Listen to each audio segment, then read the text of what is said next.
RCB back to back IPL trophy ಗೆದ್ದು ಸಾಧನೆ ಮಾಡಾಯಿತು. ಆದರೆ ಈ ಟ್ರೋಫಿ ಗೆದ್ದ ಬೆನ್ನಲ್ಲೇ ರಾಯಲ್ ಚಾಲೆಂಜರ್ಸ್ ಬೆಂಗಳೂರು ತಂಡದ ಕೆಲ ಆಟಗಾರರು ವೈಯಕ್ತಿಕವಾಗಿ ಕೆಲ ದಾಖಲೆಗಳನ್ನು ತಮ್ಮ ಹೆಸರಿಗೆ ಮಾಡಿಕೊಂಡಿದ್ದಾರೆ.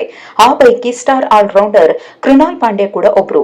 ಹೌದು, ಐಪಿಎಲ್ ಇತಿಹಾಸದಲ್ಲಿ ತಾವಾಡಿದ ಎಲ್ಲ 5 ಫೈನಲ್ ಪಂದ್ಯಗಳಲ್ಲೂ ಟ್ರೋಫಿ ಎತ್ತಿ ಹಿಡಿಯುವ ಮೂಲಕ ಕೃಣಾಲ್ ಪಾಂಡ್ಯ ದಾಖಲೆ ಬರೆದಿದ್ದಾರೆ. ಒಂದು ರೀತಿ ಇವರಿರುವ ಟೀಮ್ಗೆ ಕೃಣಾಲ್ ಲಕ್ಕಿ ಮ್ಯಾನ್ ಅಂದ್ರೆ ತಪ್ಪಾಗಲ್ಲ. ಹಾಗೆ ಸೋಲಿಲ್ಲದ ಚಾಂಪಿಯನ್ ಆಗಿ ಹೊರಹೊಮ್ಮಿದ್ದಾರೆ. ಕೃಣಾಲ್ ಪಾಂಡ್ಯ ಈವರೆಗೆ ಐಪಿಎಲ್ನಲ್ಲಿ ಒಟ್ಟು 5 ಫೈನಲ್ ಪಂದ್ಯಗಳನ್ನು ಆಡಿದ್ದು 2017, 19, 20ರಲ್ಲಿ ಮುಂಬೈ ಇಂಡಿಯನ್ಸ್ ಚಾಂಪಿಯನ್ಸ್ ಆಗಿತ್ತು. ಆಗ ಕೃಣಾಲ್ ಮುಂಬೈ ತಂಡದಲ್ಲಿದ್ದರು. ಮುಂಬೈ ಬಿಟ್ಟು ಬೆಂಗಳೂರು ಸೇರಿದ ಕೃಣಾಲ್ ಕಳೆದ ವರ್ಷ ಬೆಂಗಳೂರು ತಂಡ ತನ್ನ ಮೊದಲ ಟ್ರೋಫಿ ಗೆದ್ದಾಗಲೂ ಪ್ರಮುಖ ಪಾತ್ರ ವಹಿಸಿದ್ರು. ಹಾಗೆ ಈ ವರ್ಷವೂ ತಮ್ಮ ಅದ್ಭುತ ಆಟದ ಮೂಲಕ ತಂಡದ ಗೆಲುವಿಗೆ ಕಾರಣ ಆಗೋದರ ಜೊತೆಗೆ ಕೃಣಾಲ್ ಐಪಿಎಲ್ನ ಅತ್ಯಂತ ಯಶಸ್ವಿ ಆಟಗಾರರ ಸಾಲಿಗೆ ಸೇರ್ಪಡೆಯಾಗಿದ್ದಾರೆ.